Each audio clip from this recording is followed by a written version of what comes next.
One of the most important and rewarding areas that I work with people as a psychologist and a peace activist is in the area of conflict management and conflict resolution. As you know, conflict can affect and afflict many parts of our life. And if it's not handled in a healthy way, it can be quite devastating and destructive.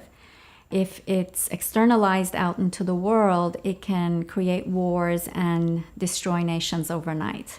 Conflict is a powerful energy and force that needs to be managed and handled in a healthy way.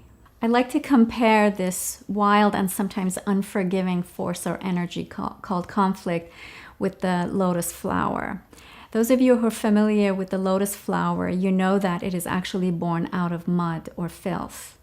And that's because it's in that environment that to the naked eye looks just nothing but dirt, is where all the nutrients are embedded. And it's exactly what the flower needs in order to bloom and survive. So much like this flower, conflict and peace are the same. It is through the conflict that peace can be born. You can't have one without the other. Therefore, it's similar to saying, I've lived in conflict, now I want to live in peace. Or I've experienced conflict, now I want to experience peace. So you can't have one without the other. Just like a coin, there's always two sides. But what happens sometimes is that people get stuck. They get stuck in the conflict and they can't find their way out. They don't have the skills, or they don't have the tools, or the means in order to be able to get to the other side.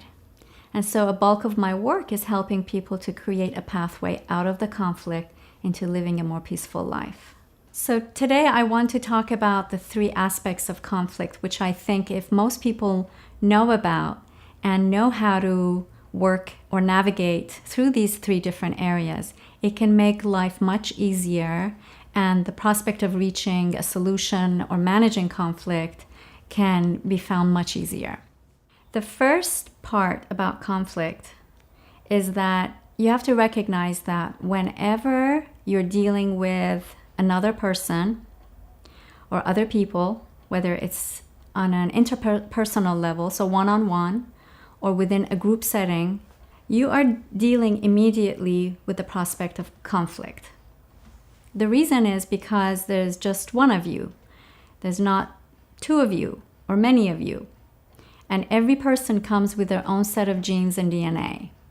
Everybody thinks in their own way. They have their own perspective. They have their own ideas, notions, thoughts, feelings, etc. Where there is difference, there's naturally bound to be conflict. And what's important about that to recognize is that there's nothing wrong with that. It's just a law of nature. Variety creates difference. And sometimes differences in the human realm can mean conflict.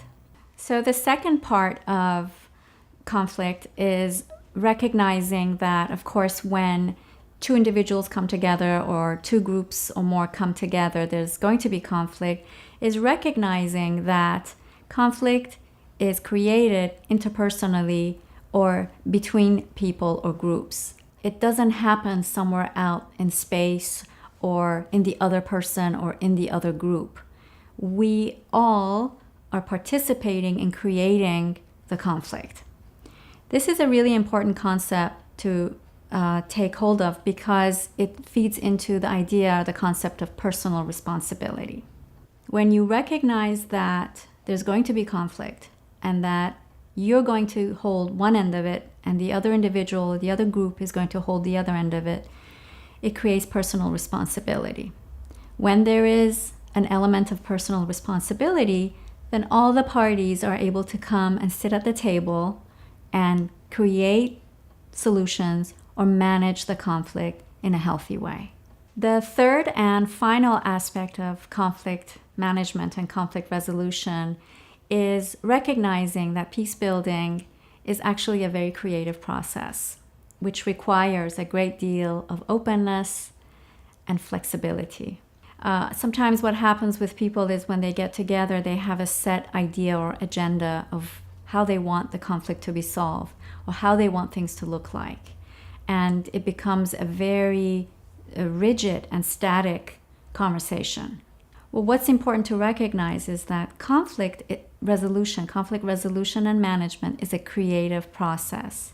It has to kind of form into being.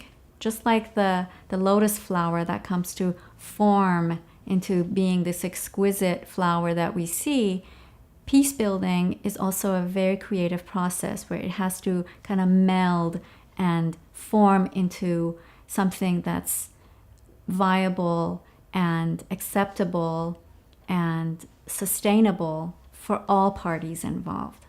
So an important part of conflict resolution is practicing flexibility and being open to new and creative ways of solving a problem. Going into the problem, you may not have a specific solution, or you may, but what's important is that you allow yourself to go through this process with the other individual or the other group, and you get very creative in order to collectively come up with a solution that's more life-enhancing, that's more life-promoting, and more life-sustaining. By the way, you can read more about what I'm talking about today in my forthcoming book, 6 Degrees of Liberation, Finding Inner Peace Through Conflict, where I give a lot of specific examples about on people I've worked with who've actually dealt with sometimes insurmountable difficulties and conflict in their life, and show how they found a path out of the conflict and towards greater inner peace. So be sure to check that out.